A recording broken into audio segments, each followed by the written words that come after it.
that a priest is a teacher.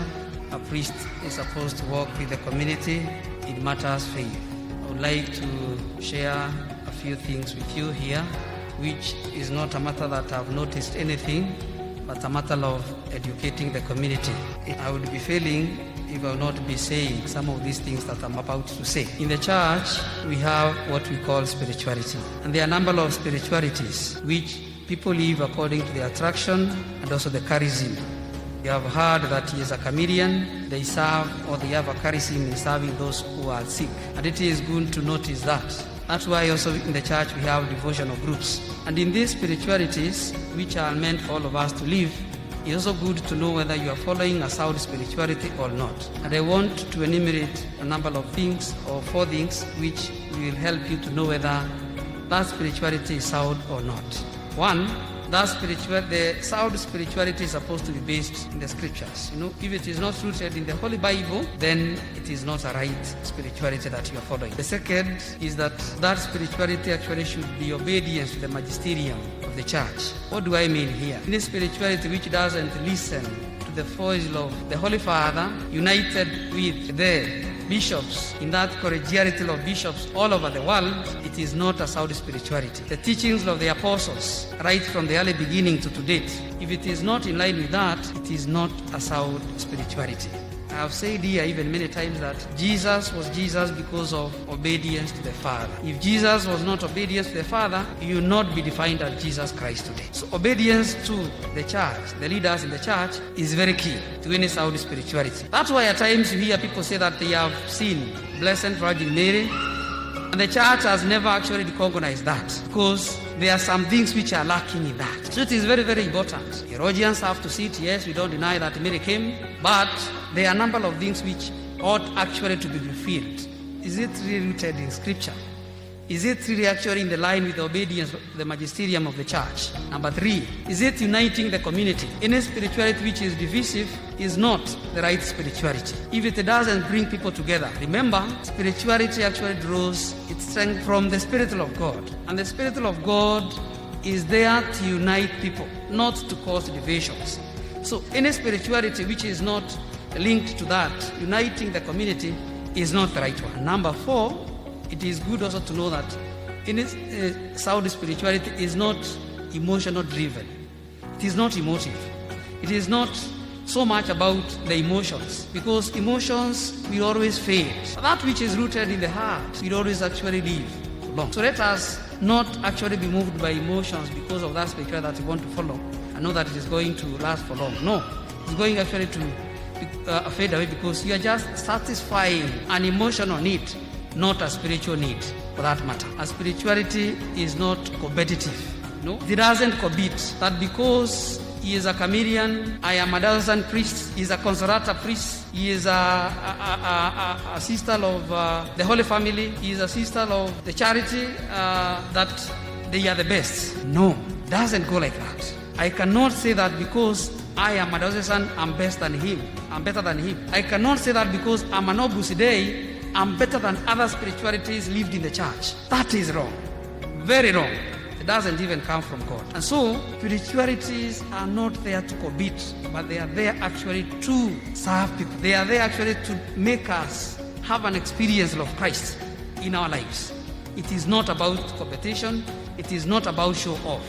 And so, let us have those 4 things, 5 things rather, which should actually be guiding you in this spirituality. When I say that I'm a regional, when I say that I'm a Sacred Heart member, when I say that I am a Franciscan, what really is moving me in that? Is it really scripturally, rooted? Is it uniting people? Is it actually an emotional need that I'm trying to fulfill? What is it? When I say that I'm a Neo member, Neo Catechumenate, what is it all about?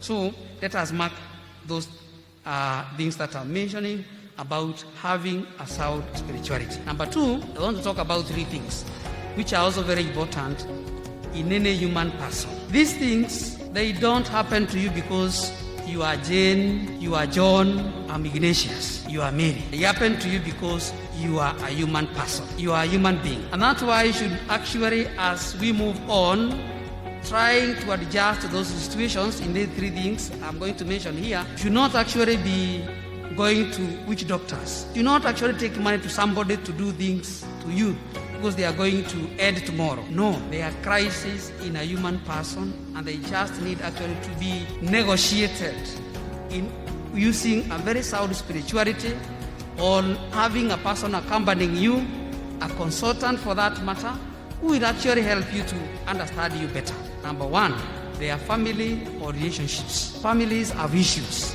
Don't be cheated that you have issues because of so and so. Learn to think and learn actually to use your heart. Have a soul search when you have those family issues. It's not about your son, your daughter, or your grandmother.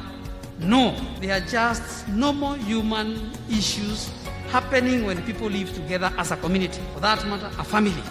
And so, let us not actually waste a lot of our money going to people. Let us not actually waste a whole, day not even working, because at times also you want to go for a long distance for your issues to be solved by somebody who even never went to a school. Let us be cautious about those. Family issues are there. All of us. Relationships are, all of us, we face them. Number two, in this category, I'm talking about three things. They are financial issues. Financial crisis. All of us, we have issues concerning money. When you walk around, you see so many vibao zimeandikwa daktari, sijui wa kuombea sijui nini, pesa. Ikiwa hana issue ya pesa, angekuwa ameombea zake ziwe mingi. Angekuwa anaitisha mtu amletee pesa. So let us also be very careful about those. It is very normal to enter into financial crisis. You are having a business, you expect a loss or a profit, and that is normal, You just need to have some managerial skills and you move on. With life. You also include God there.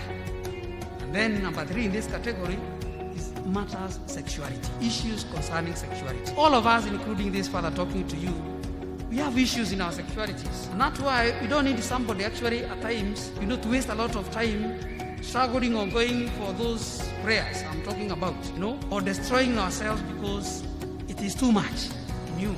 Our young people who are here. No, buying gadgets, having issues, in our families because of this. So these three things, they happen to us not because you are Ignatius, you are John, you are Mary, because you are a human person. Don't waste your money, don't actually waste your time going to have these things solved by the wrong people. As I have said, have a sound spirituality, have a consultant or a confidant that you are sure you can share this with this person. He or she can accompany you, and you are going to be out of it. You are going actually to, not even to be out of it, but to gain skills to manage that in your life. So let us not be confused, because at times we are even somebody is told, have even 100 masses celebrated for you so that this issue about sexuality may end. It is not going to end. You are a human person. You just need to gain some skills to manage that. So let us not be confused about some of those things. We just need a sound spirituality, which actually is also based on sound logic, which is very, very important. And then we need actually to have an interrogation within our heart and to know which way am I going. I want to finish by saying that evangelization in the digital world is with us. And I'm sure even the Vatican Council in 1965, 65, they talked about some of these things that we are having. Is nothing new under the sun, as the writer says in Ecclesiastes. I'm sure the Vatican to the magisterium of the church and talked about the effect of even digital world. In 1965, the Vatican II Council, it is there. The document is there. Evangelization, it is there. Imagine the effect of the things that we are facing now. They were talked in 1965 in that council. Digital world is very important. It keeps us informed. It connects us, and that is very good. But I want to say this, that as we use the media and the digital world to evangelize, know that evangelization is about an encounter with Christ, whom we encounter Him through in prayer, sacrament, meeting, the way we are here, small Christian communities, the groups that I'm talking about, we meet in our different spiritualities. That is where actually we are able to meet Christ. Digital world, as I have said, it is good. But media, Facebook, all those things, they will not be there to cry for our children. They will not be there actually to listen to our children when they need to be listened to.